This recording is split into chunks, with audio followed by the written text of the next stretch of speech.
ఇక్కడ కొరింథీయులకు రాసిన మొదటి పత్రిక 11వ అధ్యాయములో ప్రతి ఆదివారం కూడా మనం ప్రభువులలో పాలు పంపులు పొందే ముందు మనం చదువుకుంటూ ఉంటాం. ఎందుకంటే ప్రభు వల్ల మన ముందు ఉన్నప్పుడు పరీక్ష జీవితం అనేది మనకు అవసరమై ఉన్నది. కాబట్టి పరీక్షించి మనము వివేచించి ప్రభు యొక్క శరీరములో మనము పాలు పంపులు పొందే వారంగా మనం ఉండాలి. అందుకే మొదటి కొరింథీ 11వ అధ్యాయము 29వ వచనంలో చెప్పాడు, ప్రభు శరీరమని వివేచింపక, అంటే ఆలోచింపక. అర్థమైందా?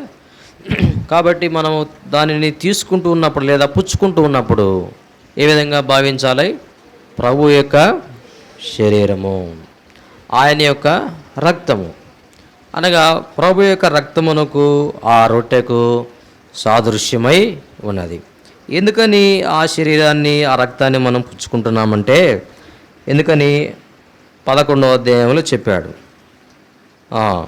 24వ వచనం, దానిని విరిచి ఇది మీ కొరకైన నా శరీరము, నన్ను జ్ఞాపకము చేసుకున్నటకు దీనిని చేయడని చెప్పాను. కాబట్టి ప్రభువును జ్ఞాపకం చేసుకున్నట కొరకై ప్రభు వల్ల మనం పాలు పంపులు పొందుతున్నాం.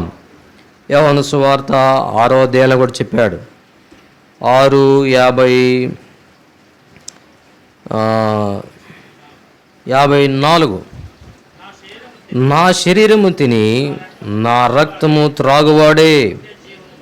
చూశారా? కాబట్టి నా శరీరము తిని నా రక్తము త్రాగువాడే నిత్యజీవము కలిగిన వాడు, అంత్యదినము నేను వాణ్ణి లేపుదును. కాబట్టి అంత్యదినమున ప్రభు వచ్చేటువంటి ఆ యొక్క వేళలో ఒకవేళ మనం నిద్రించిన వారంగా మనం ఉంటే, మనము మహిమా శరీరమును దాల్చి లేపబడేటువంటి అనుభవం మనం ఉండాలంటే, ఈ భూలోకములో మనము జీవించినంత కాలము కూడా రక్షింపబడేటువంటి బిడలముగా, నీటి బాప్తిస్మములో మనము సాక్ష్యం ఇచ్చిన వారముగా ఏం చేయాలి? మనము ప్రభు యొక్క శరీరములో ఆయన రక్తములో పాలు పంపులు పొందే వారంగా మనం ఉండాలి. అందుకే ఏమన్నాడు యోహాను సువార్త 6:54లో, నా శరీరము తిని త్రాగువాడే. చూశారా? నిత్య జీవము గలవాడు. ఆ మాటలు చెప్పినప్పుడు అక్కడ వాళ్ళు ఏమన్నారంటే, ఏమన్నారు చూడండి, అక్కడ ఒక మాట అంటూ వచ్చారు వాళ్ళు.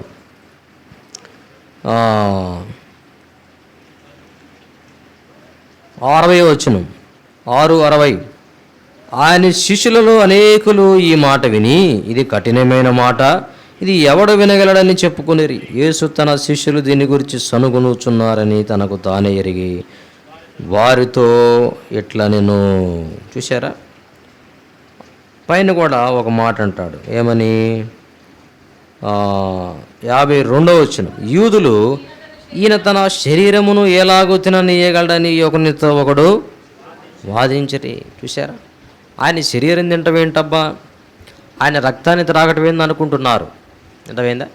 కాబట్టి ఈనాడు కూడా మనం ఆయన యొక్క శరీరాన్ని, ఆయన రక్తాన్ని త్రాగుతున్నాం. అనగా సాదృశ్యంగా మన మధ్య ఉంచబడుతూ వచ్చింది. కాబట్టి ఆ యొక్క ముక్కను, ఆ యొక్క ఆ ద్రాక్షరసమును మనము త్రాగుతున్నప్పుడు ప్రభు యొక్క శరీరముగా మనం జ్ఞాపకం చేసుకొని ప్రభువులలో యోగ్యముగా మనము పాల పంపులు పొందే వారంగా మనం ఉండాలి.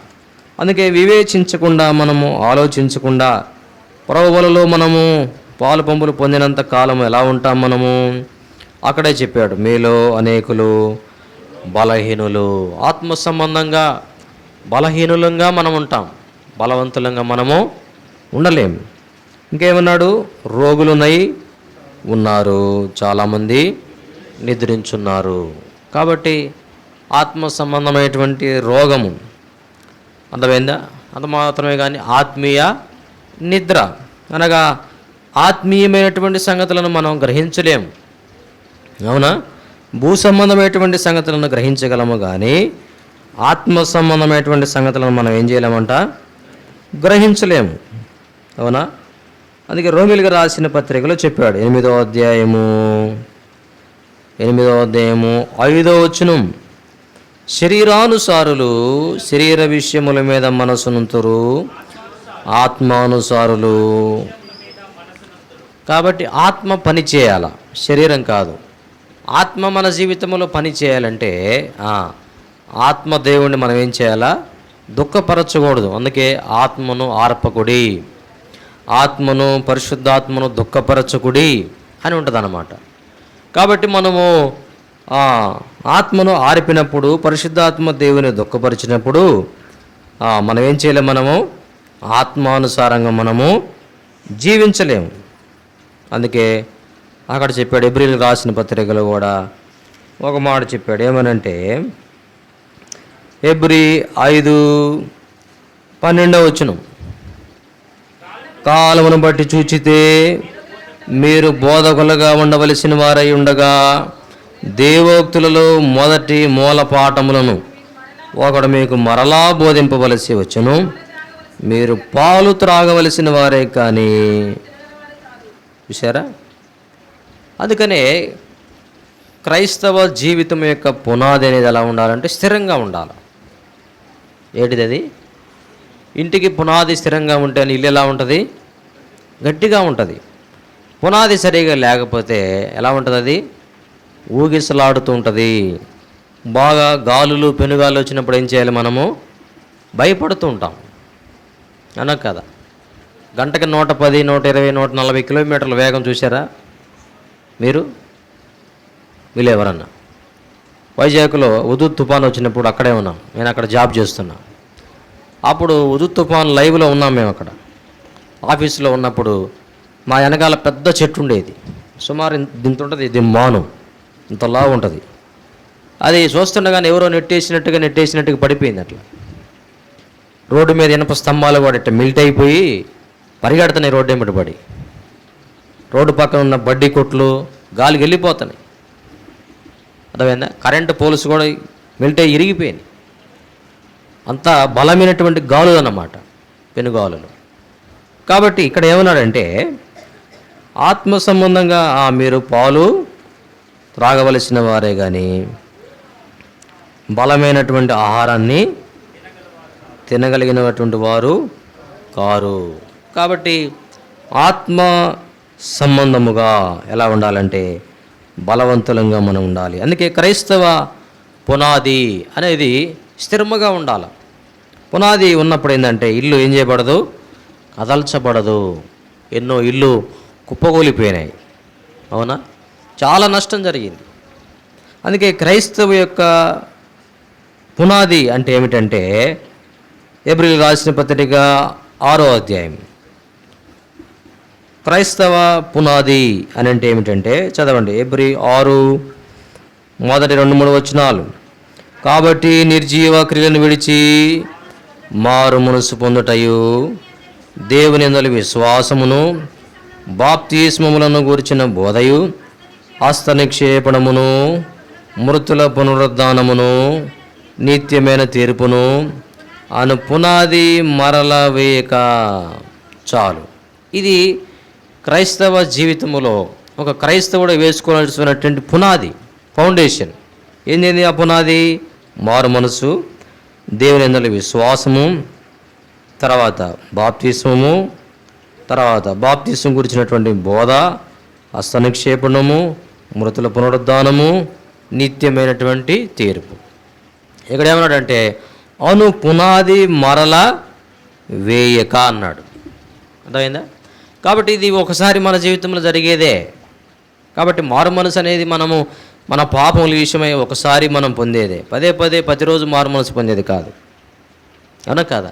కాబట్టి ఈ పునాది మరలా వేసినప్పుడు మన జీవితాల్లో నిజమైనటువంటి పునాది లేనట్టే. అనగా నిజమైనటువంటి పునాది మనం వేసుకోలేదు. అందుకనే అక్కడ ఏమన్నాడంటే మనము బలహీనులంగా ఉండడానికి కారణం ఏమిటంటే పునాది ఏం చేస్తున్నాం? మరలా వేసుకుంటూ ఉంటున్నాం. కాబట్టి మన యొక్క జీవితంలో, విశ్వాస జీవితయాత్రలో, క్రైస్తవ జీవితయాత్రలో క్రైస్తవ పునాది అనేది ఎలా ఉండాలంటే స్థిరముగా ఉండాలి. కాబట్టి వివేచించి ప్రభువుల్లో మనం పాలుపొమ్ములు పొందే వారంగా మనం ఉంటాం. చూడండి, మొదటి భాగం మనం చదివే మత్తయి సువార్త 15వ అధ్యాయంలోకి వద్దాం. మత్తయి సువార్త 15వ అధ్యాయము 15వ అధ్యాయము 34వ వచనం చదవండి. యేసు మీ యొద్ద ఎన్ని రొట్టెలు ఉన్నవని వారిని అడుగగా వారు 7 రొట్టెలను చాలు. అక్కడ యేసు అనేసి ఎదురుగా గీత పెట్టుంది. అవునా? ఉందా లేదా? మీ బైబిల్ ఉందా? నా బైబిల్ అయితే ఉంది. ఉందా? అంటే అర్థమైంది.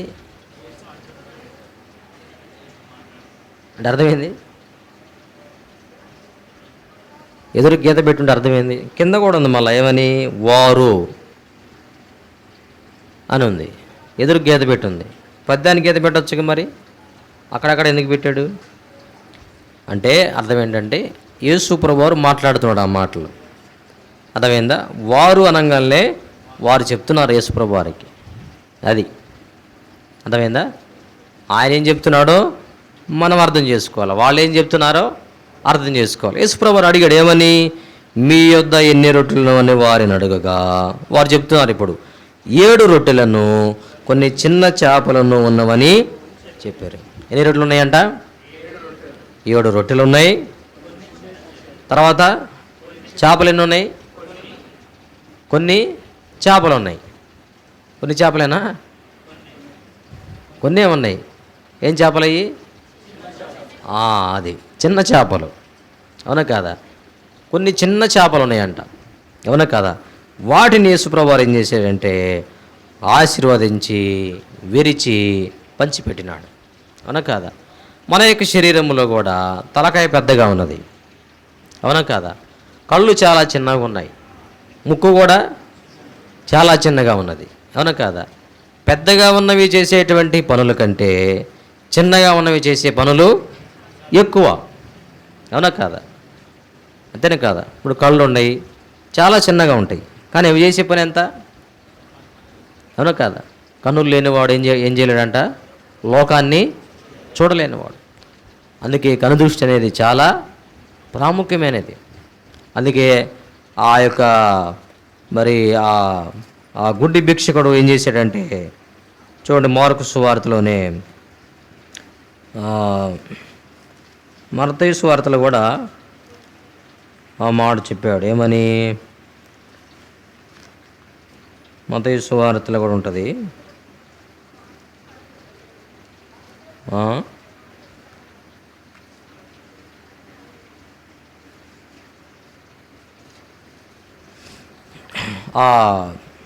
ఆ గుడ్డి భిక్షకుడు మార్కు సువార్త 15వ అధ్యాయం 46వ వచనం. వారు యెరికో పట్టణమునకు వచ్చిరి. ఆయన తన శిష్యులతోనూ బహుజన సమూహముతోనూ యెరికో నుండి బయలుదేరి వచ్చుండగా తేమయి కుమారుడగు భర్తిమయి అను గుడ్డి భిక్షకుడు త్రోవ పక్కన కూర్చుండెను. ఈయన నజరేయుడని యేసు అని వాడు విని, దావీదు కుమారుడా యేసు, నన్ను కరుణింపుమని కేకలు వేయ మొదలుపెట్టి. చూసారా? అంటే జీవితంలో కనుచూపు కనుదృష్టి అనేది చాలా ప్రాముఖ్యమైనది. అర్థమైందా? కాబట్టి అందుకని ఏమంటారంటే, అయ్యా మాకు దృష్టి కలుగు చేయి, మేము చూసినట్లుగా మాకు సహాయం చేయి, మా కనులు తెరువు అని అడిగినట్టుగా బైబిల్ ఎన్నో పర్యాలు మనం చూస్తుంటాం. కాబట్టి అక్కడ చిన్న చేపలని రాయబడి ఉన్నది. బైబిల్లో కూడా దేవుడు కూడా చాలా చిన్న చిన్న వారి ద్వారానే, చిన్న చిన్న వ్యక్తుల ద్వారానే, అల్పమైన వారి ద్వారానే దేవుడు ఎన్నో గొప్ప కార్యాలు చేశాడు. అవునా కాదు? యేసుప్రభువు వారి యొక్క 12 మంది శిష్యుల్లో కూడా నాకు తెలిసి ఒకళ్ళో ఇద్దరు చదువుకున్న వాళ్ళు ఉంటారు. మహా అయితే మన యోహాను, తర్వాత మత్తయి, ఆయన సుంకరి కాబట్టి కొంచెం చదువుకుని ఉంటారు. మిగతా వాళ్ళంతా దరిదాపుగా చేపలు పట్టేవాళ్ళే. చేపలు పట్టే వాళ్ళని తీసుకొచ్చి ప్రభు ఏం చేశాడు? ప్రపంచాన్ని తలకిందులు చేసినాడు. అవునా కాదా? ఏదో కేంబ్రిడ్జ్ యూనివర్సిటీలో ఉన్నవారునో లేదా ఆక్స్ఫోర్డ్ యూనివర్సిటీ చదువుకున్న వారిని తీసుకొని వచ్చి ప్రభు తన శిష్యులనుగా చేసుకోవాలా? ఎవరిని తీసుకొచ్చాడు? ఒక సామాన్యమైనటువంటి జాలరులను తీసుకొచ్చి వారి ద్వారా ప్రపంచాన్ని తలకిందులయ్యేటట్లుగా ప్రభు చేశాడు. అవునా కాదు? చిన్న చిన్న వారి ద్వారానే దేవుడు చాలా గొప్ప కార్యములు చేశాడు. అందుకే మార్కు సువార్తలో కూడా ఒక మాట ఉన్నది, చదవండి. మార్కు సువార్త 6వ అధ్యాయము 6వ అధ్యాయము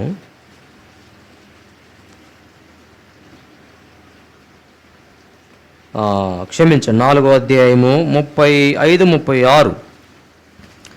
ఆ దినమే సాయంకాలమైనప్పుడు ఆయన అద్దరికి పోదమని వారితో చెప్పగా వారు జనులను పంపివేసి ఆయనను ఉన్నపాటున చిన్న దోణిలో తీసుకొని పోయిరి. యేసుప్రభువు అన్నాడా, ఇంత పెద్దోడికి చిన్న దోణి ఏందయ్యని? అవునా కాదా? అనేసార్లు మనం చిన్నగా ఉంటాం, కానీ ఏమేమి అడుగుతుంటాం? చాలా పెద్ద కోరికలు అడుగుతుంటాం. అవునా కాదా? అది వాస్తవంగా మనకి ఇవ్వటానికి కూడా మనం అర్హులము కాదు. కానీ ఏం చేస్తుంటాం? ప్రభువా, హిమాయత్ నగర్ మొత్తం నాకు ఇవ్వమంటాం. అవునా కాదా? వాస్తవంగా దాన్ని ఇస్తే మనం దాన్ని ఎక్కడ దాచిపెట్టేవాళ్ళు కూడా తెలియదు మనకి. అందుకే ప్రభు కూడా భక్తుడు ఏమన్నాడంటే ఒక మాట చెప్పాడు. కీర్తనల గ్రంథంలోనే ఒక మాట అన్నాడు. ఏం మాట అంటే చూడండి, కీర్తనల గ్రంథము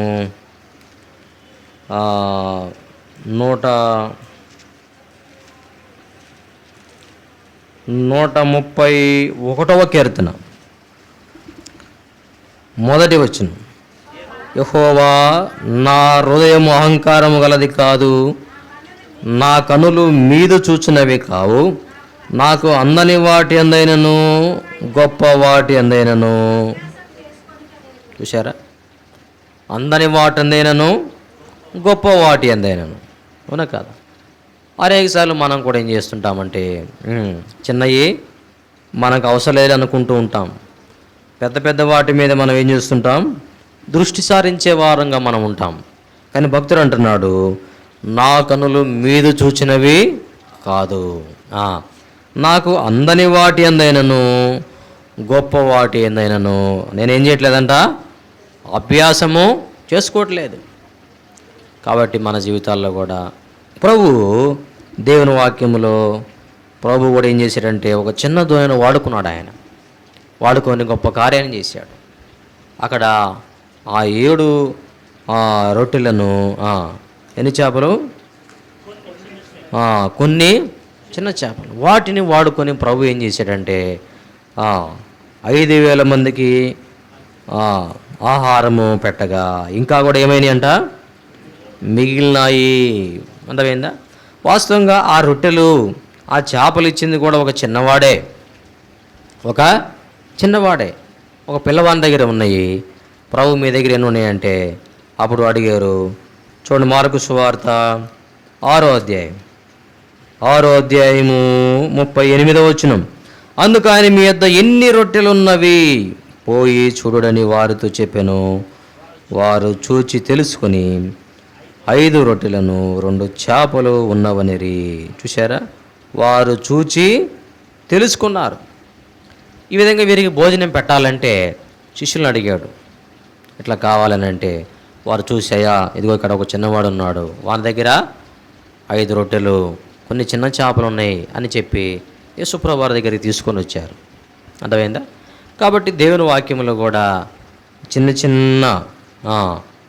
చిన్న వారి ద్వారా, లేదా అల్పమైన వారి ద్వారా, స్వల్పమైనటువంటి వారి ద్వారా దేవుడు గొప్ప కార్యములు జరిగించినట్లుగా మనం చూస్తూ ఉంటాం. చిన్న వాటి యొక్క విలువ కూడా చాలా గొప్పదిగా ఉంటుంది. సామెత గ్రంథంలో చెప్పాడు. సామెతలు 30వ అధ్యాయము 26వ వచనం. చిన్న కుందేళ్ళు బాలము లేని జీవులైనను అవి పేటు సందులలో నివాసములు కల్పించు కొనును. చూసారా? ఏ కుందేళ్ళు అంట? చిన్న కుందేళ్ళు. అవి ఎక్కడ ఉంటాయి? పెద్ద పెద్ద బండ సందుల్లో ఉంటాయి. అవునా కాదా? అందుకనే ఏ జంతువులు దొరికినా కానీ కుందేలు మాత్రం దొరకదు. అది వల, దానికి వల తప్ప దేనికి కూడా చిక్కదు అది. అవునా కాదా? కుందేలు తన జీవితాన్ని కనుక మనం చూసినట్లయితే దాని జీవితం చాలా అద్భుతంగా ఉంటుంది. దానికి 2 గర్భసంచులు ఉంటాయి. తెలుసా? జంతువుల వేటికి కూడా 2 గర్భసంచులు ఉండవు, కుందేలుకే ఉంటుంది. అది నెలకు ఒకసారి పిల్లలను కంటది. సంవత్సరం మొత్తం 12 నెలలు 12 సార్లు కంటూనే ఉంటుంది. తెలుసా? ఎందుకంటే నేను పెంచాను వాటిని. అర్థమైందా? కాబట్టి ఇడిచిపెట్టామంటే ఇంక దొరకబోయకాయి. వదిలేమంటే నువ్వు ఎన్ని రోజులైనా దొరకదు. అవును కాదా? చాలా గట్టిగా ఉంటుంది. అడవి కుందేలు అయితే చాలా స్ట్రాంగ్గా ఉంటుంది. నేను రాళ్ళైనా నలుగుతేమో కానీ దాని మాంసం నలగదు, అంత గట్టిగా ఉంటుంది దాని ఎముకలు. అర్థమైందా? చాలా గట్టిగా ఉంటాయి. అవును కాదా? కాబట్టి చిన్న కుందేళ్ళు బలము లేని జీవులే, బలము లేనివి ఇంతే ఉంటాయి, కానీ మనల్ని ఒక ఆట ఆడుకుంటాయి. అవునా కాదా? సింహము కానీ ఎలుగుబంటి కానీ ఇంకా ఏదైనా సరే దాన్ని వేట అంటానికి వస్తే ఎట్లా టపక్కన వెళ్ళిపోతాయి, బొరిల్లోకి జొరబడతాయి. అవునా కదా? కాబట్టి చిన్న చిన్న వారి ద్వారానే, లేదా అల్పమైన వారి ద్వారానే, లేదా చాలా స్వల్పమైనటువంటి వారి ద్వారానే ప్రభు గొప్ప కార్యాలు జరిగిస్తూ వచ్చాడు. చూడండి, అపోస్తుల కార్యములో ఒక మాట మనం చూస్తాం. అపోస్తుల కార్యములు 12వ అధ్యాయము 12వ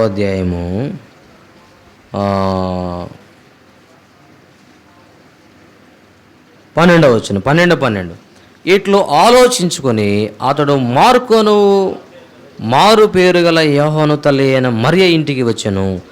అక్కడ అనేకులు కూడి ప్రార్థన చేయుచుండిరి.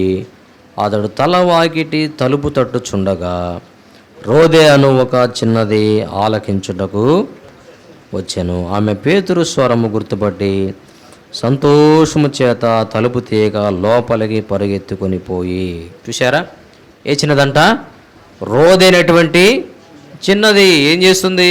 పేతురు చెరసాల్లో బంధింపబడి ఉంటే సంఘమంతా కూడా ఒక చోట చేరి మార్కను మారు పేరు గల యోహాను ఇంటిలో వాళ్ళు అక్కడ ప్రార్థన చేస్తూ ఉంటే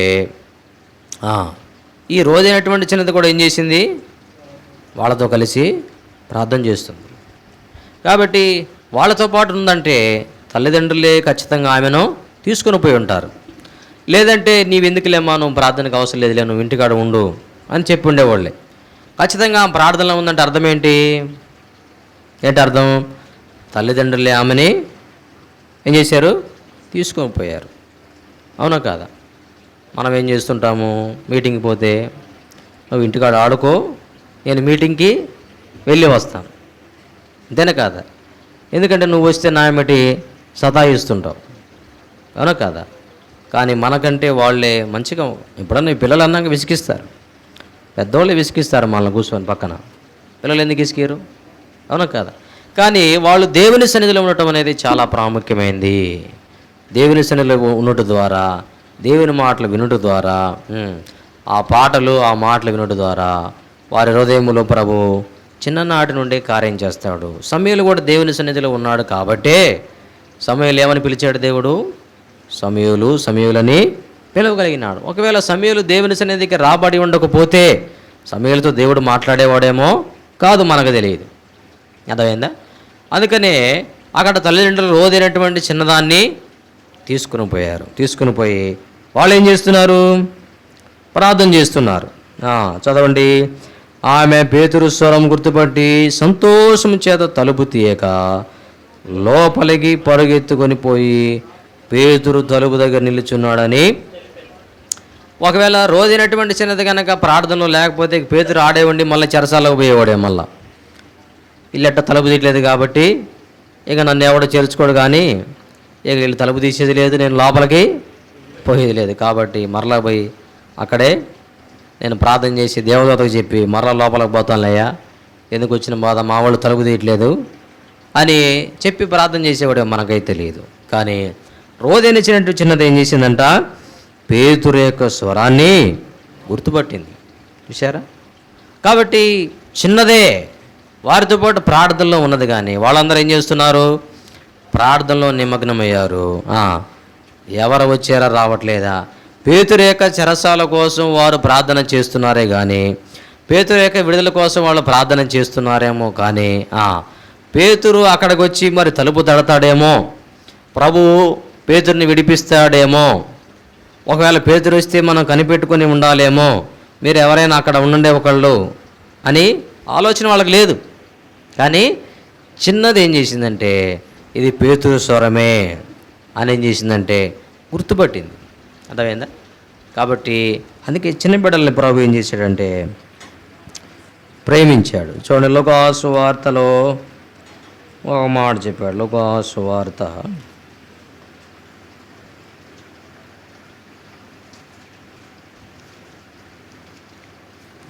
మార్కు సువార్త అనుకుంటాం. మార్కు సువార్త 10వ అధ్యాయం అనుకుంటాం. మార్కు సువార్త 10వ అధ్యాయము 13వ వచనం. తమ చిన్న బిడ్డలను ముట్టవలని కొందరు ఆయన యొద్దకు వారిని తీసుకుని వచ్చిరి. అయితే శిష్యులు వారిని తీసుకొని వచ్చిన వారిని గద్దించిరి. యేసు అది చూచి కోపపడి, చిన్న బిడ్డలను నా యొద్దకు రానియుడి, వారిని ఆటంకపరచవద్దు. చూశారా? కాబట్టి వాళ్ళని ఎప్పుడు కూడా మీరు ఆటంకపరచవు. ఎందుకంటే దేవుని యొక్క రాజ్యం ఇలాంటి వారిదే. ఎవరిదంట? దేవుని రాజ్యం ఎవరిదంటే చిన్న బిడ్డలదే. అందుకని యేసుప్రభువు వారు చెప్పాడు మత్తయి సువార్తలో కూడా. వాళ్ళలో ఒక ఆలోచన పుట్టింది, మనలో ఎవడు గొప్పవాడు, లేదా పరలోక రాజ్యంలో ఎవడు గొప్పవాడేటువంటి వితంతు వారిలో పుట్టినప్పుడు యేసుప్రభువు వారు కూడా చిన్న బిడ్డల సాదృశ్యంగా తీసుకున్నాడు. 18వ అధ్యాయము 3వ వచనం. మీరు మార్పు నుండి బిడ్డల వంటి వారైతేనే కానీ. చూశారా? మార్పు నుండి బిడ్డల వంటి వారైతేనే కానీ. ఎక్కడేమైనా మార్కు సువార్తలో చిన్న బిడ్డలను, చిన్న పిల్లలను అలాంటి ఆ విధంగా మీరు మార్పు చెందాలా. అంటే చిన్నపిల్లలకు వాస్తవంగా వాళ్ళకి ఏమి కూడా తెలుసా? తెలియదు. అవునా కాదా? వాడు కొట్టినా సరే మరలా తిరిగి ఏం చేస్తాడు? మన దగ్గరికే మరలా వస్తాడు. అంటే ఎవరి మీద కూడా కోపము, ద్వేషము, కక్ష, అసూయ ఎలాంటివి కూడా వారికి తెలియదు. ఆ భావము, ఆ స్వభావమే వారిలో లేదు. అందుకనే అలాంటి స్వభావాన్ని, అలాంటి భావం కలిగి ఉంటే మీరు కూడా పరలోక రాజ్యంలో గొప్పవారని చెప్పినాడు. ఇక్కడ రోదైనటువంటి చిన్నది పేతురు స్వరాన్ని గుర్తుపట్టడం ద్వారా పేతురుని లోపలకు చేర్చుకున్నారు. పేతురు వాళ్ళతో వచ్చి కలిసి సంతోషించినాడు. ఒకవేళ రోదైనటువంటి చిన్నది కనుక ఇంకా చిన్నదాన్ని ఏమన్నారు వాళ్ళు? అపోస్తల కార్యములు 12వ అధ్యాయము 15వ వచనం. అందుకు వారు, చూసారా? పిచ్చిదానం అన్నా కానీ ఆ అమ్మాయికి తెలియదు పిచ్చిదానం అంటే అర్థం ఏందో. ఒకవేళ అంటే అర్థం తెలిస్తే నాకెందుకు నన్ను పిచ్చిదానం అన్నావు కాబట్టి నేను మెలకుండా కూర్చుంటాను అని కూర్చుంటే పేతురు అట్లాగే వెళ్ళిపోయేవాడు ఆయన వెనక్కి. అవునా కాదా? కాబట్టి ఆ చిన్నదానికి తెలియదు. వాళ్ళు పిచ్చిదానివన్నా ఏదన్నా సరే మరలా ఏం చేసిందంట? అయితే తాను చెప్పినదే నిజమని ఆమె దృఢముగా చెప్పినప్పుడు వారు అతని దూత అనిరి. చూశారా? కాబట్టి చిన్నది అక్కడ పేతురు మరలా ఇంటిలోనికి చేర్చుకోవడానికి ఆ చిన్నది సహాయపడుతూ వచ్చింది. అక్కడ మన జీవితంలో మనం కూడా అటువంటి చిన్నదాని వలె మనం ఉండాలి. కాబట్టి మనం కూడా మన జీవితాల్లో మనము ఎలాంటి రూపంలోకి మార్చబడాలంటే చిన్న బిడ్డల వలె మనము కూడా అటువంటి అనుభవం మనం ఉండాలి. అటువంటి అనుభవం మనం ఉన్నప్పుడు ప్రభు మన పట్ల కూడా గొప్ప కార్యములు జరిగించేవాడుకుంటాడు. చూడండి అపోస్తల కార్యములు 23వ అధ్యాయం. వాగ్దానములానిచి నెరవేర్చువాడవు నీవే. వాగ్దానములానిచి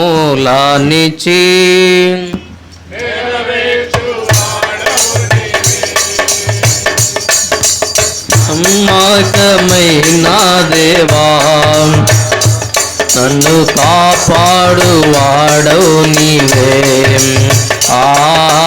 నమ్మకమైన దేవా, నన్ను కాపాడువాడవు నీవే. ప్రభువా నిన్నునే కొనియాడెను. హల్లెలూయా పాడేదా. ప్రభు నిన్ను కొనియాడెను. హల్లెలూయా పాడేదా. ప్రభు నిన్ను కొనియాడెను. కాబట్టి మనం నాన్ స్టాప్ చెప్పుకుంటూ పోతే మన వాళ్ళు కూలర్ లేకపోతే మొన్నే నిద్రపోయారు. ఇప్పుడు అవి వచ్చినాయి కాబట్టి ఇంకా హాయిగా వాళ్ళకి జ్వాల పడినట్టు ఉంటుంది. అవునా కాదా? అందుకనే అదర్ డినామినేషన్ ఏం చేస్తారంటే మాటికి ఒకసారి లేదు అని చెప్తుంటారు. ఎందుకంటే వాడు నిద్రపోకుండా ఉండాలని. పెద్దగా అరవమంటారు. దేవుని స్తోత్రించమంటారు, పరిశుద్ధాత్మను పొందుకో అంటారు. నేను ఒకసారి గుంటూరులో యేసన్న గారి మందిరానికి వెళ్ళా. అంటే అప్పుడు నేను కొత్తగా అక్కడ గుంటూరు వెళ్ళాను. పోతే ఎక్కడికి వెళ్ళాలో నాకు తెలియక, అంటే అక్కడ దగ్గర అది ఉంది కాబట్టి పోతే అందరు లేచి నిలబడి ప్రార్థన చేసుకుందాం అన్నారు. అందరు పరిశుద్ధాత్మను పొందుకోండి అన్నారు. సరే, నాకు అర్థం కాలేదు ప్రార్థన అంటే. సరే, నేను కూడా లేచి ప్రార్థన చేసుకుంటున్నా. చేసుకునేసరికి ఒక ఆమె వచ్చి నా మీద పడింది. నాకు అర్థం కాలేదు. నేను పోయి కింద పడ్డ ఆమె మీద పడింది. లెగమంటే లేగది పైకి, కింద పడి కూడా చప్పట్లు కొడుతుంది, తప్ప బాదుకుంటుంది. ఇంకదే లాస్ట్, ఇంక బాగాలేదు అక్కడికి. అర్థమైందా? అంటే వాళ్ళు మరి ఎందుకు ఆ విధంగా చేస్తారో మనకే తెలియదు. కానీ కాబట్టి ఏంటంటే దేవుని మందిరంలో కూర్చున్నప్పుడు ఎలా ఉండాలి మనం? మన దృష్టి, మన యొక్క గమనము వాక్యం వైపే మనం ఉండాలి, అవునా కాదా? అందుకని మందిరంలో కూడా ఇన్స్ట్రుమెంట్స్ అనేది ఖచ్చితంగా ఉండాలి, అవునా కాదా? ఇన్స్ట్రుమెంట్స్ ఉన్నప్పుడు కొద్దిగా నిద్ర వచ్చినా సరే మరలా వాళ్ళని లేపడానికి అవకాశం ఉంటుంది. కాబట్టి ఇక్కడ మనం చూస్తే చూడండి, అపోస్తుల కార్యం 23వ అధ్యాయానికి వద్దాం. అపోస్తుల కార్యములు 23వ అధ్యాయం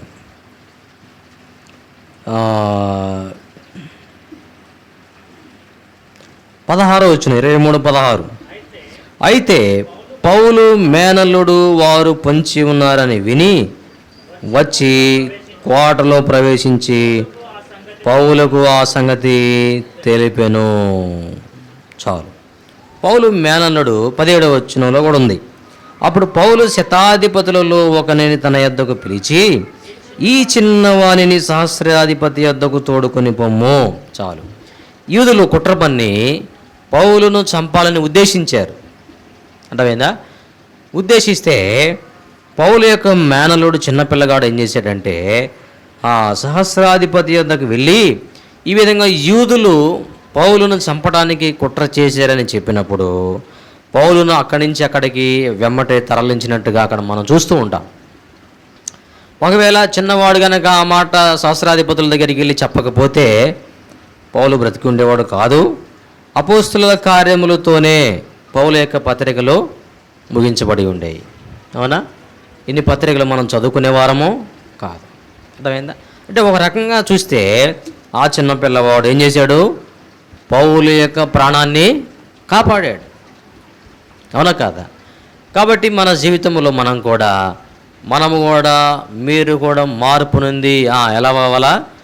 బిడ్డల వంటి వారైతే చిన్న పిల్లల రూపములోకి, పోలికలోకి, వారి క్రియల్లోకి మనము రావాలా. ఈ చిన్న పిల్లవాడు పౌలు ప్రాణాన్ని కాపాడాడు. మనం కూడా అనేకుల ప్రాణాన్ని ఏం చేయాలంట? కాపాడే వారంగా మనం ఉండాలి. అర్థమైందా? కాబట్టి దేవుని వాక్యములో క్రొత్త నిబంధనలో ఆ 2 మాటలు మనం చూసాం. చూడండి, పాత నిబంధనలో కూడా వద్దాం. పాత నిబంధనలో రాజులు 2వ గ్రంథము 5వ అధ్యాయం 2వ వచనం. సిరియనులు గుంపులుగా బయలుదేరి ఇశ్రాయేలు దేశం మీదకి పోయి ఉండిరి. వారచ్చట నుండి ఒక చిన్నదాని చెరగని తేగా అది నయమాను భార్యకు పరిచారము చేయుచుండెను. చూసారా? ఈ యొక్క సిరియా వాళ్ళు, సిరియా రాజు అతని యొక్క సైన్యము కూడా ఇశ్రాయేలు దేశం మీదకి యుద్ధానికి పోయి యుద్ధము గెలిచి అక్కడి నుంచి వచ్చేటప్పుడు ఏం చేశారంటే ఒక చిన్నదాన్ని చెరగని తీసుకొని వచ్చారు. వస్తే ఆ చిన్నది ఏం చేసింది? సైన్యాధిపతి అయినటువంటి నయమాను భార్యకి ఏం చేస్తుందంట? పరిచారం చేస్తుంది. వాస్తవంగా తన యొక్క తల్లిదండ్రులను, బంధుమిత్రులను, స్నేహితులను, అన్నదమ్ములను, తన ఇంటి వారందరినీ ఊరి వారి దగ్గర నుండి తీసుకొని వచ్చినప్పుడు ఆ మనసు ఎలా ఉంటుంది? వీళ్ళు నా తల్లిదండ్రుల దగ్గర నుంచి నన్ను దూరపరిచారు కాబట్టి ఏం చేయాలి? అని వీళ్ళకి కీడు చేయాలి అనేటువంటి ఉద్దేశం కలిగి ఉంటారు ఎవరైనా. కానీ ఆ చిన్నది ఏం చెప్తుంది? సైన్యాధిపతి నయమాను పైకి చాలా అందవంతంగా, రూపవంతుడుగా, సైన్యాధిపతిగానే కనబడుతున్నాడు, కానీ లోపల ఏముంది? కుష్టున్నది. వాస్తవంగా ఆయన సైన్యాధిపతే, అవునా కాదా? ఆ సిరియా రాజుకి లే ఆ యొక్క సైన్యాధిపతి అయినటువంటి నయమాను ద్వారా దేవుడే విజయాన్ని చేకూర్చాడని అక్కడ రాయబడి ఉన్నది, అవునా కాదా? అయితే బాహ్య సంబంధంగా తన జీవితం చాలా బాగుంది, కానీ అంతరంగికంగా ఏమన్నదంట? కుష్టు ఉన్నది, అవునా కాదా? మన జీవితాల్లో మనం కూడా పైకి బాగానే ఉండొచ్చు, కానీ లోపల ఏముంటుంది? లోపల కుష్టు ఉంటుంది. ఏంది ఆ కుష్టు? ఏదండి కుష్టు? చెప్పండి, ఏంటిది కుష్టు? అసూయ అనేది ఒక కుష్టే, అవునా కాదా? ద్వేషం అనేది ఒక కుష్టే, పాపం అనేది ఒక కుష్టే, అర్థమైందా? కోపం అనేది ఒక కుష్టే, అవునా కాదా? ఇతరులకు కీడు కల్పించాలనేది ఒక కుష్టే. ఇవన్నీ కూడా కుష్టితో సమానమే, అవునా కాదా? నయమాను యొక్క జీవితము కూడా అటువంటి స్థితిలో ఉంటే, అయితే ఆ చిన్నది తెలుసుకుని ఏం చేసిందంటే, ఏం చెప్పింది? తన భార్యతో ఆ యొక్క యజమానురాలకు చెప్పింది. ఏమని? అది అంటే చిన్నపిల్ల చెప్తుంది, షోమ్రోనులో ఉన్న ప్రవక్త దగ్గర నా ఏలినవాడు ఉండవలెనని నేనెంతో కోరుచున్నాను. చూసారా ఏమని రాశారు అక్కడ? చిన్నపిల్లల్ని పట్టుకొని ఏమన్నారు? అటు రాయొచ్చు, అదేని రాయొచ్చా? పరిశుద్ధాత్మ దేవుడు అలా రాయించాడు, మనకు తెలియదు ఎందుకని, అర్థమైందా?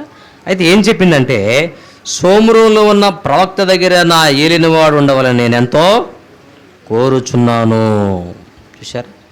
ఇప్పుడు ఆ విషయాన్ని సిరియా రాజు, ఇశ్రాయేలు దేశం రాజుకి ఉత్తరం రాసినప్పుడు ఆ రాజు వెళ్ళి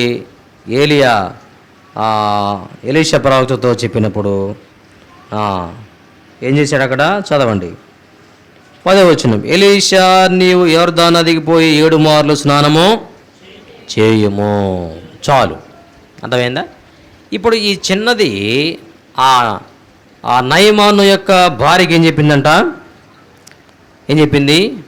ఇదిగో నా ఏలినవాడు, అతడు ఎక్కడ ఉండాలా? షోమ్రోన్లో ఒక ప్రవక్తున్నాడు ఎలీషా అని, అతని దగ్గర ఉండాలి. అతని దగ్గరికి వెళితే అతని కుష్ఠమైపోయింది, మాయమైపోయింది, స్వస్థపరచబడింది. ఒక మాట చెప్పింది. ఏ మాట అది? ఒక మంచి మాట. వాస్తవంగా ఎవరు కూడా చెప్పరు, చెప్తారా? ఎందుకంటే చెరగా తీసుకుని వచ్చినప్పుడు తన హృదయం ఎంతో తల్లవిల్లాడి ఉంటుంది. ఎందుకంటే తల్లిదండ్రుల నుంచి దూరపరిచారు కదా, చెరగా ఇతర దేశానికి తీసుకుని వచ్చారు కదా, అవునా కాదా? అయితే ఆ మాట మరి తన యొక్క యజమానుని లేదా తన ఏలిన వారి యొక్క క్షేమం కోరి తన భార్యతో చెప్పింది, అర్థమైందా? ఈ యొక్క చిన్నదాని ద్వారా ఏం కలిగిందంట? ఆ సిరియా దేశపు సైన్యాధిపతి అయినటువంటి నయమానికి ఏం కలిగింది? స్వస్థత కలిగింది. ఏం కలిగింది? స్వస్థత కలిగింది. అక్కడ చిన్నదాని ద్వారా పేతురు ఏం చేయబడ్డాడు? లోపలికి వచ్చాడు. అక్కడ పౌలు యొక్క మేనల్లుడు చిన్నవాని ద్వారా పౌలు రక్షింపబడ్డాడు. ఇక్కడ చిన్నదాని ద్వారా నయమానికి, ఒక సైన్యాధిపతికి స్వస్థత కలిగింది. అనక ఇంకో మాట చూద్దాం. 1 రాజుల గ్రంథము 18వ అధ్యాయం. 1 రాజుల గ్రంథము 18వ అధ్యాయం. 1 రాజులు 18వ అధ్యాయము అక్కడ 44వ వచనం. 7వ మారు అతడు చూచి, అదిగో మనిషి చెయ్యంత చిన్న మేఘము సముద్రము నుండి పైకి ఎక్కుతున్నదనెను. చూసారా? ఏలియా ఆ యొక్క బయలు ప్రవక్తలతో సవాలు చేసిన తర్వాత, ఆ ఎద్దును దహించి అదంతా కూడా అయిపోయిన తర్వాత వారిని ఏం చేశాడంటే దహించి, ఆ తర్వాత ఆహాబుతో చెప్పాడు. ఏమని? ఇదిగో 41వ వచనం. పిమ్మట ఏలియా, విస్తారమైన వర్షము వచ్చినట్లుగా ధ్వని పుట్టుచున్నది, నీవు పోయి భోజనము చేయమని ఆహాబుతో చెప్పగా. చూసారా? విస్తారమైన వర్షము వచ్చినట్లుగా ధ్వని ఏం చేస్తుందంట? పుట్టుచున్నది. పనివానితో చెప్పాడు. ఏమని? అతడు తన దాసుని పిలిచి 43వ వచనం, నీవు పైకి పోయి సముద్రం వైపు చూడమనగా వాడు మెరక ఎక్కి పారజోచి ఏమీ కనబడలేదనగా అతడు ఇంకా 7 మారులు పోయి చూడమని చెప్పాను. 7వ మారు వెళ్ళి చూసినప్పుడు ఏం కనపడింది అతనికి? 6 మార్లు ఏం కనపడలేదు, కానీ 7వ మారు ఏం కనపడిందంట? ఒక చెయ్యి. ఏం చెయ్యేది? మనిషి చెయ్యి అంత చిన్న మేఘం అంట. చిన్న మేఘం కనబడితే ఆ చిన్న మేఘం ద్వారా ఏం జరిగింది?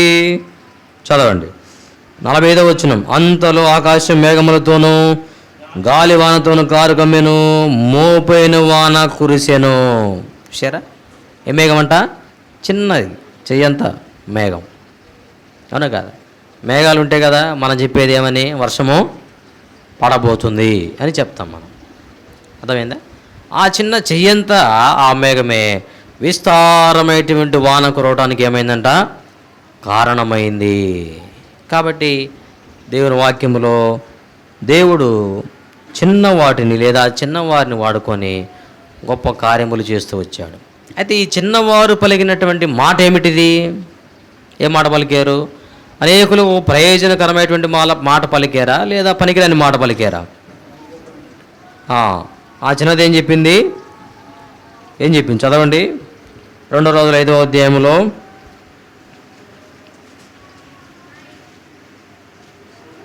3వ వచనం. అది షోమ్రోనులో ఉన్న ప్రవక్త దగ్గర నా ఏలినవాడు ఉండవాలని నేను ఎంతో కోరుచున్నాను. చూసారా ఆ మాట? షోమ్రోనులో ఉన్నటువంటి ఆ ప్రవక్త ఉన్నాడు ఎలీషా, అతని దగ్గర ఈ దుర్మార్గుడు ఉండాలని చెప్పిందా?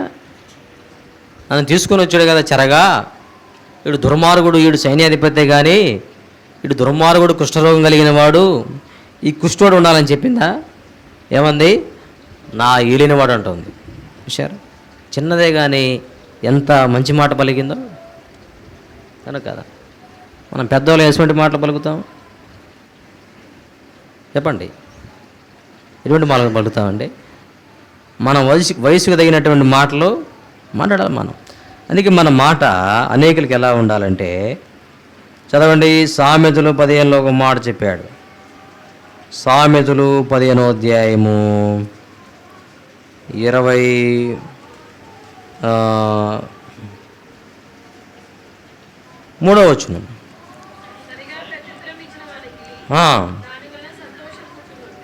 చూసారా?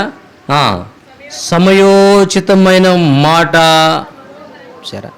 సమయోచితమైనటువంటి మాట అనేది చాలా ప్రాముఖ్యమైనది. అందుకే అంటాడు ప్రభు మత్తయి సువార్తలో ఒక మాట చెప్పాడు. చదవండి మత్తయి సువార్త 12వ అధ్యాయం. ఆ సమయోచితమైనటువంటి మాట లేదా మాట గురించి ఒక మాట చెప్పాడు. మత్తయి సువార్త 12వ అధ్యాయంలో 36వ వచనం. నేను మీతో చెప్పునదేమనగా మనుషులు పలుకు వ్యర్థమైన ప్రతి మాటను గురించి విమర్శ దినమున లెక్క చెప్పవలసి ఉండును. నీ మాటలను బట్టి నీతిమంతుడవని తీర్పు నొందుదువు, నీ మాటలను బట్టియే అపరాధివని తీర్పు నొందు. అందుకే సామెతల్లో కూడా ఒక మాట చెప్పాడు. సామెతలు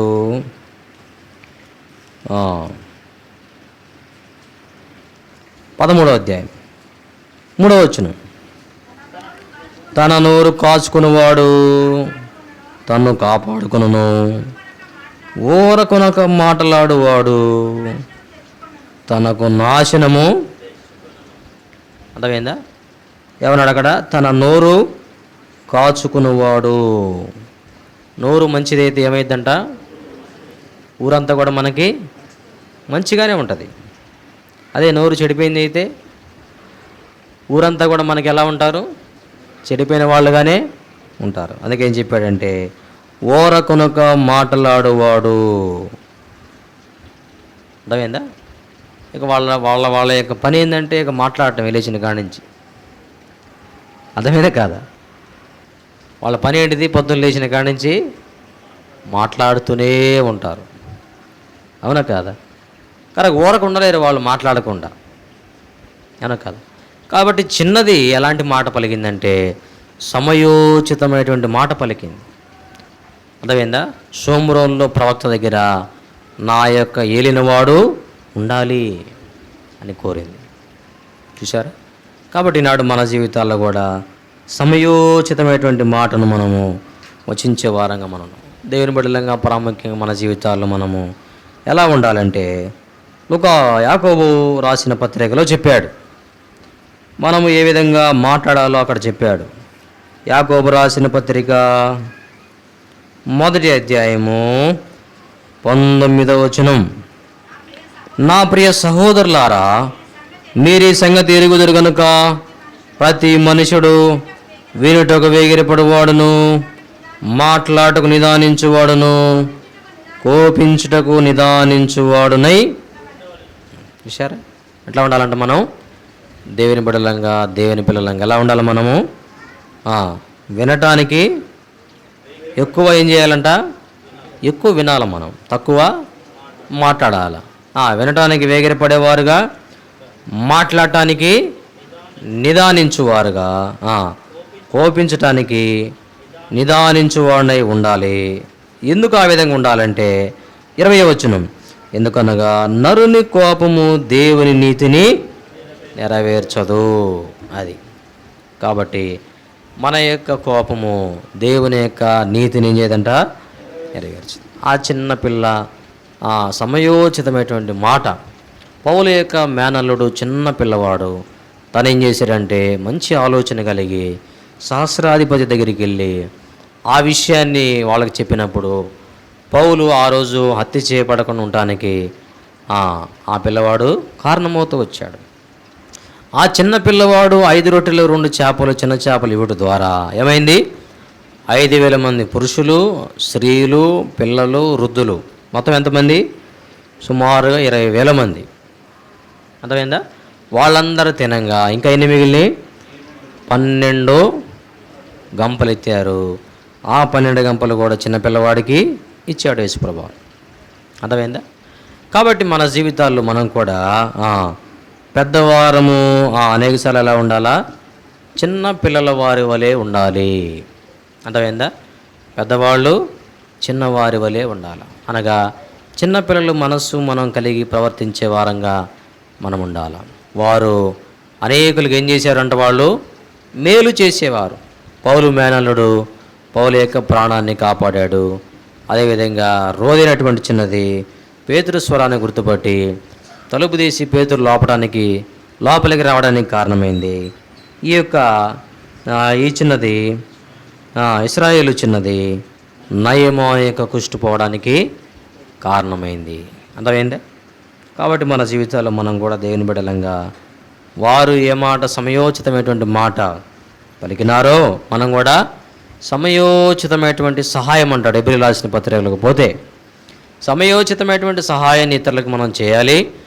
ఇతరుల పట్ల కూడా ఎలా ఉండాలంటే సమయోచితమైనటువంటి మాటను పలికే వారంగా మనం ఉండాలి. అందుకే తన నోరును కాపాడుకుని వాడు ఏం చేశాడంట? తనుని కాపాడుకుంటాడు. సరే? కాబట్టి మన జీవితాల్లో ఆ విధంగా మనం కూడా ఎలా ఉండాలంటే చిన్న బిడ్డల వలె ఉండాలి. చూడండి, మార్కు సువార్తలోకి వద్దాం. ఆ మాట మనం చదువుకుందాం. మార్కు సువార్త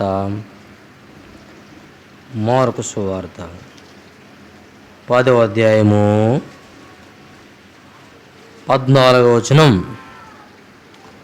యేసుని చూచి కోపపడి చిన్న బిడ్డలను నా యొద్దకు. యేసుప్రభువారు కోపపడినటువంటి సందర్భాలు చాలా అరుదు.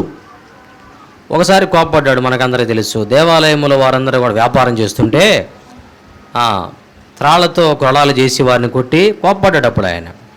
అర్థమైందా? కొన్ని సందర్భాలన్నీ చాలా రేరుగా కోపపడ్డాడు ఆయన. అదే కోపము చిన్నపిల్లలను ఆటంకపరిచినప్పుడు కూడా కోపపడ్డాడు. అంటే చిన్నపిల్లలంటే ఆయనకి ఎంత ఇష్టం అనేది మనకి చూస్తున్నాం. మనం కూడా పెద్దవారమైనప్పటికి కూడా ఎలా ఉండాలా? చిన్నపిల్లల లాంటి స్వభావం మనసు కలిగిన వారంగా మనం ఉండాలా.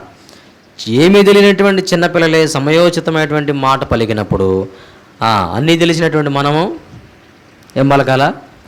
ఇంకా అంతకు మించి ఇతరులకు మేలు కలుగు చేసేటువంటి మాటలు మనము పలకాల. అవునా? ఆ విధంగా మన జీవితాల్లో మనము ఉండే వారంగా మనం ఉండాలి. ఆ విధంగా ప్రభు మనకు సహాయం చేయను కాక. రండి మోకరించండి, ప్రార్థన చేసుకుందాం. ప్రార్థన చేసుకుందాం. రండి మోకరించండి, పరీక్షించుకుందాం, ప్రార్థనలు ఉండండి. ప్రభువా, అలాగే సార్ నేను కూడా చిన్న బిడ్డల వలె అటువంటి అనుభవంలో నేను లేను. పౌలు యొక్క మేనల్లుడు చిన్నవాడు, పౌలు ప్రాణాన్ని కాపాడినాడు. రోదైనటువంటి చిన్నది పేతురు స్వరాన్ని గుర్తుపట్టి లోపలికి తీసుకుని వచ్చింది. అదేవిధంగా ఇశ్రాయేలు దేశపు చిన్నది తన యజమానును గూర్చి అక్కడ తన యజమానురాలతో చెప్తూ వచ్చింది.